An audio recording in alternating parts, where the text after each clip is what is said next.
Primera de Corintios, capítulo 7, versículo 25. Seguimos nuestra serie que hemos estado haciendo con la interrupción del bautismo en este capítulo 7 de lo que es el matrimonio y lo que es la familia. Para los que en un futuro planeáis casaros y para aquellos que ya estáis siendo parte de un matrimonio. Hemos visto ya varios principios importantes, fundamentales en nuestra vida de pareja y de familia. Por una parte, decíamos hace pocos domingos que Dios te llama para ser de Él, estés donde estés y cuáles sean las circunstancias. Y puede ser en un lugar horrible, puede ser en un momento gozoso de una vida matrimonial. Dios te llama y te llama para Él. Por tanto, no importan en primer lugar las circunstancias que puedas estar experimentando, buenas o malas, sino que ahora le perteneces a Él y es todo para su gloria y es también para tu propio gozo, para tu bien y tu felicidad. No pongas tu atención, decíamos, en tu entorno, pon tu atención y tus ojos en el Señor. Otro de los principios que hemos visto es que la palabra de Dios es inspirada en toda su variedad. Pablo, en este pasaje, en estas palabras escritas a la iglesia de Corinto, escribe como algo de lo que ya él ha leído y ya tenemos en las Escrituras, principios y mandamientos de la palabra de Dios. Pero hay otros mandamientos que trae él mismo. Él puede, como persona inspirada y que se le ha revelado esta palabra, él puede mandarnos directamente y tener la misma autoridad. Y a veces nos trae simplemente unos principios o incluso algunos consejos que nos invita a tomar y a considerar. Y que bueno, si los hacemos bien y si no los hacemos, quizá también bien, ya sea casarse o no casarse. Así que la Escritura viene con una gran variedad. Yo la puedo exponer con la autoridad firme de que si no haces lo que dice la palabra de Dios, estás en desobediencia y eso tendrá unas consecuencias para tu vida y la eternidad. O lo puedo decir con consuelo y con misericordia a cada uno de vosotros, que os reconciliéis y pongáis en orden vuestra vida. Puede haber diferencia en manera y en aproximación. Ahora bien, dejando estos principios, resulta que a la misma vez en este capítulo nos encontramos con algunas dificultades o aparentes dificultades. Algunos comentarios que se pueden hacer que nos parezcan que no encajan o que no podemos llegar a entender. Y la verdad es que, si somos sinceros, desde principio a fin de las Escrituras nos vamos a encontrar, os vais a encontrar, con pasajes que son bastante delicados o bastante difíciles. Habrá cosas que aun cuando llevéis muchísimos años estudiando la palabra de Dios, aún no llegáis a comprender o a entender. Quizá por razones diferentes que podéis hacer un salto de esos pasajes o que podéis marcar con una interrogación de qué es lo que el Señor os quiere decir o por qué lo dice de esta forma. Y esos pasajes difíciles, la Escritura está escrita para los niños, es decir, que el mensaje del Evangelio lo pueden entender incluso las mentes más sencillas, pero no quita de que nos tengamos que enfrentar a veces con pasajes que son más complicados y más difíciles. Y esto lo utiliza la gente, la sociedad en la que estamos viviendo, que está claramente opuesta al Evangelio y a las Escrituras, para atacarnos. Fíjate lo que dice en estos pasajes, en estos otros, la violencia de algunos pasajes del Antiguo Testamento, la violencia de los Salmos, por ejemplo, algunos comentarios o narraciones que son narraciones de familias, de inmoralidades, etcétera, etcétera. Y a veces nos encontramos con el dilema de cómo responder ante esas quejas, esos comentarios que hace la gente a nuestro alrededor. Eso mismo lo plasma o se plasma en este pasaje.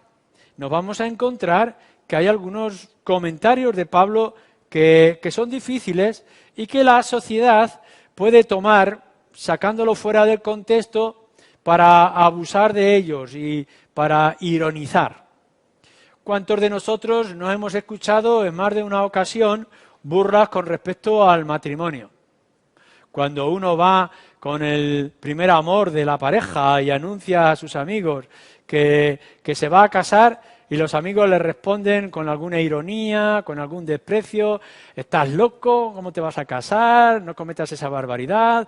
Y entonces empiezan a hacerse los comentarios: fíjate, yo, divorciado, o mi mujer. Hemos escuchado cuando las mujeres se reúnen los comentarios, a veces con razón, a veces sin razón, que hacen de los maridos, o de los maridos cuando se juntan y ironizan y hacen comentarios despectivos con respecto a sus mujeres. Y claro, cuando uno lo escucha con los amigos, lo escucha en la televisión o en otros medios de internet, está diciendo: esto es una locura, ¿y cómo nos vamos a casar? Y resulta que además podemos ver que hay algunas cosas que nos dicen las Escrituras que no nos invitan realmente a casarnos. ¿Cómo podemos afrontar todos estos dilemas? La influencia que podemos estar recibiendo. ¿Cómo resolver estos asuntos? Bueno, tenéis que tener en cuenta varias cosas a la hora de afrontar los problemas textuales de la Escritura que podemos encontrar en diferentes sitios, y estos en concreto que vamos a intentar resolver más adelante. Tenéis que hacer, y esto es importante, siempre diferencia entre la cultura y la época. Cuando se está escribiendo la Biblia, se está escribiendo al menos de hace 2000 años. Este texto que tenemos aquí se escribió hace 2000 años y, por tanto, puede estar plasmándose un problema que no se da hoy o que quizás se daba de manera distinta. Y tenemos que intentar ponernos en el lugar de la época y de las circunstancias. No intentéis juzgar la poligamia que algunos patriarcas encontramos en el Antiguo Testamento con la situación que nos encontramos en el Nuevo Testamento. La cultura y la época son importantes. A veces nosotros vamos con una influencia actual que es contraria a los principios que nos marcan las Escrituras. Estáis todos vosotros, yo incluido, recibiendo mucha influencia opuesta a los principios de la palabra de Dios. Una imagen negativa que hoy tenemos con respecto al matrimonio, por ejemplo. Si antes le gustara o no, todo el mundo tenía que pasar, como decían, por el altar y por el matrimonio, hoy esto se ha quedado muy marginal. Son muy pocos los que llegan al matrimonio, son muy pocos de ellos que mantienen el matrimonio. Las parejas de hecho, las relaciones esporádicas, etcétera, la confusión a la hora de tener todos estos hijos, está influenciando la mente de cada uno de nosotros. No hay programa que no podáis ver, que se hable acerca de la homosexualidad o que se hable acerca de las aventuras amorosas o de ciertas historias como si no pasara nada o como si no fueran graves. Y a nosotros nos hace leer las Escrituras con esta mentalidad. Cuando la palabra de Dios nos está diciendo que algo es pecado hace 4000 años, hace 2000 años y es pecado hoy. Y tenemos que esforzarnos un poquito más en entender que la palabra de Dios lo que está diciendo es lo mejor para nuestra vida, sea lo que sea que la sociedad esté anunciando. A veces nos encontramos que nuestra propia flaqueza o nuestros problemas personales no nos ayudan a entender los problemas. No le dedicamos tiempo suficiente, estamos con las prisas. Y, por tanto, hay pasajes en las Escrituras que necesitan más meditación y más tiempo.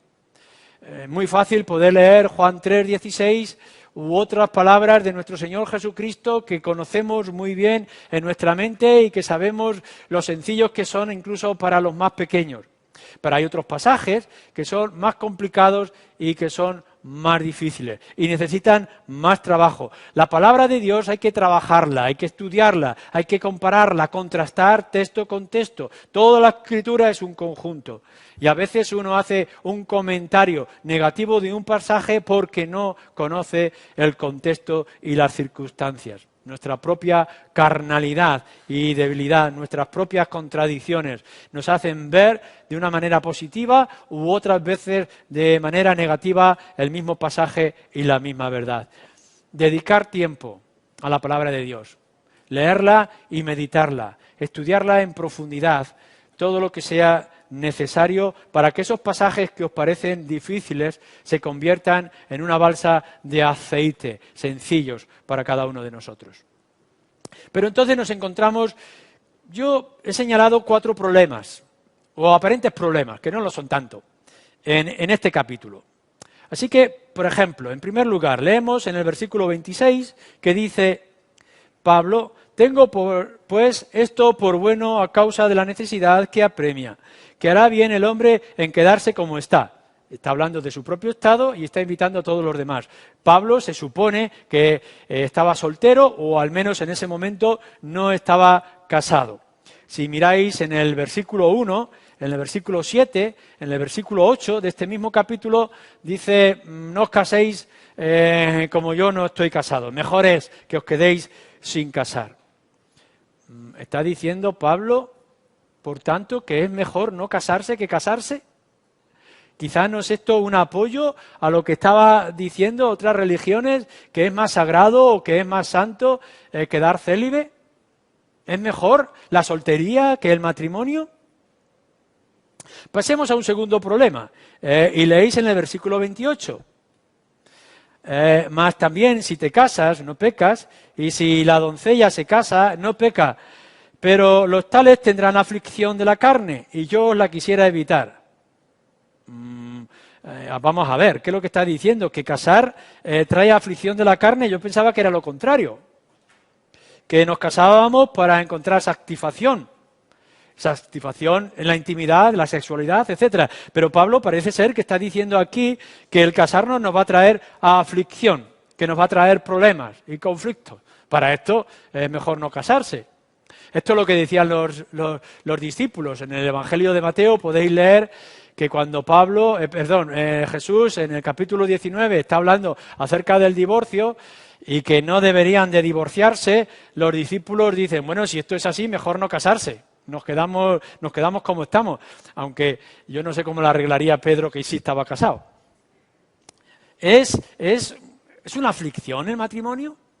¿Tienen razón esos chistosos que hay por ahí, irónicos, que se burlan del matrimonio, que hay aflicción, que hay problemas o mayores problemas en la vida matrimonial y de casado? Vayamos al versículo 29 y nos dice: pero esto digo, hermanos, que el tiempo es corto, resta pues que los que tienen esposa sean como si no la tuviesen. Aún me está complicando más el asunto, porque resulta que si ahora estoy casado, tengo que tratar a mi esposa como si no fuera mi esposa, o a mi esposo como si no fuera mi esposo. ¿Esto qué quiere decir? ¿Que ya no podemos tener intimidad y que tenemos que estar separados en la cama y en las habitaciones? ¿Que tengo que vivir, sí, estando casado, pero como un célibe?